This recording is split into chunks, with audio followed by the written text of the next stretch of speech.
Hello, friends. Close your eyes for a moment. What do you hear? Do you hear the traffic? Do you hear the television? Do you hear people shouting? We live in a loud world. Everyone talks, everyone shouts, everyone is in a hurry. But sometimes the most important things are quiet. Today's story is about a man who lived in the loudest city in the world. His name was Samuel. Samuel lived in a tall apartment building. Outside his window, the cars honked all day. The trains rattled the ground. But inside Samuel's apartment, there was silence. Samuel was an old man. He lived alone, and he had a secret. In the corner of his room, there was a black box. It was covered in dust. Inside the box was a violin. Samuel was once a famous musician. When he played the violin, people cried. His music was magic. He played for kings. He played for queens. But his favorite person to play for was his wife, Clara. Clara loved his music. She sat in the chair and closed her eyes. "Play for me, Samuel," she whispered, and he played. But 5 years ago, Clara passed away. On that day, Samuel put the violin in the black box. He closed the lid. Click! He said, "I will never play again. The music is gone." For 5 years, the violin slept in the box. For 5 years, Samuel sat in his chair and listened to the noise of the city. He was a man without a song. One winter morning, it was very cold. Samuel was drinking his tea. He heard a small sound at his window. Tap, tap, tap. He looked up. On the windowsill, there was a small bird. It was a bluebird, but it looked very sad. Its wing was bent. It was shivering in the cold. It could not fly. Samuel opened the window. "Hello, little friend," he said. The bird did not fly away. It was too weak. Samuel picked up the bird gently. It was light, like a feather. He brought it inside. He made a small bed in a shoebox. He gave it some water, and he gave it some breadcrumbs. "You are broken," Samuel said to the bird, "just like me." For 2 weeks, Samuel took care of the bird. He named him Piccolo. Every morning, Samuel fed Piccolo. Every evening, he talked to Piccolo. "Eat, my friend," Samuel said. "Get strong." Slowly, the bird's wing healed. Piccolo started to hop around the table. He looked at Samuel with bright black eyes. Samuel smiled. It was his first smile in 5 years. He was happy that Piccolo was healthy. But there was one problem. Piccolo was a bird, but Piccolo did not sing. Birds are supposed to sing, but Piccolo was silent. He just sat there and watched Samuel. Samuel was worried. "Why don't you sing?" he asked the bird. "You are a bluebird. You have a song inside you." Piccolo just tilted his head. Samuel realized the truth. The bird forgot his song. The bird was hurt and afraid and lonely. He forgot how to be happy. "You need a teacher," Samuel said. Samuel whistled a tune.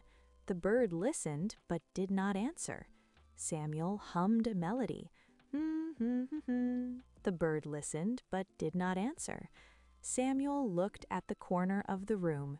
He looked at the dusty black box. His heart beat fast. "No," he thought. "I promised. No more violin." He looked at the bird. The bird looked sad. Samuel sighed. "Okay, just once, for you." Samuel walked to the corner. He blew the dust off the box. He opened the lid. There it was, the violin. It was made of beautiful red wood. It smelled like old wood and memories. He picked it up. It felt heavy. He picked up the bow. He tightened the strings. He put the violin under his chin. His hands were shaking. "I don't remember," he whispered. "I am too old." He closed his eyes.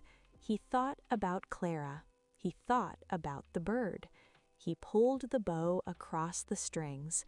A long, low note filled the room. It was a sad sound, but it was beautiful. Samuel started to play.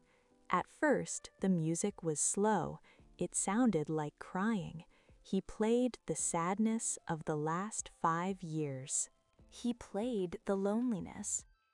But then he looked at Piccolo. He changed the music. He played a faster note.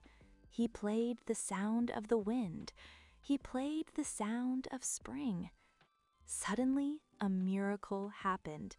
Piccolo opened his beak. Tweet! Samuel played a high note. Piccolo sang a high note. Tweet, tweet!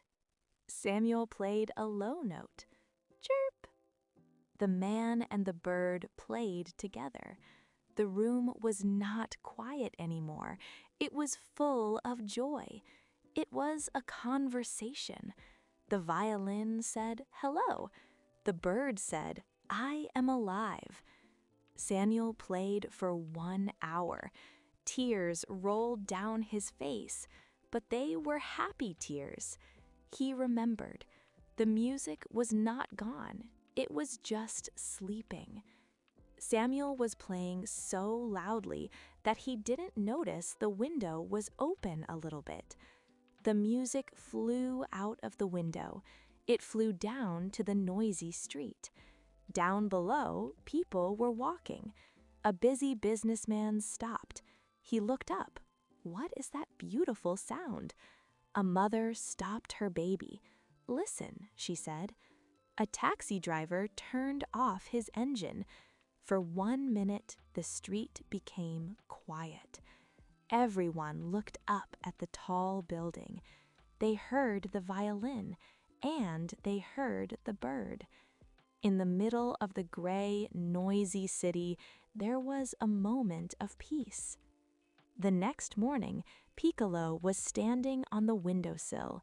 His wing was strong. His voice was loud. He looked at Samuel. He sang one last song. Tweet, tweet, chirp. It meant, "Thank you." Samuel opened the window wide. He said, "Go, the sky is waiting for you." Piccolo spread his blue wings. He flew into the air. He flew higher and higher until he was just a small dot in the sky. Samuel was alone again, but he did not feel lonely. He looked at his violin. He didn't put it back in the box. He left it on the table. That evening, Samuel opened his window. He picked up his violin, and he played. He played for the city. He played for the neighbors. He played for Clara. And somewhere high in the sky, a little blue bird was singing the same song. Samuel learned a big lesson. Grief is silent, but life is a song, and you must sing it. My friends, do you have a song inside you? Maybe you like to paint. Maybe you like to cook. Maybe you like to write. Don't hide it in a box. Don't let the dust cover it. The world is noisy. The world is busy. But the world needs your song. Open your window and play. Thank you for listening to The Forgotten Song. I hope your heart sings today. Goodbye.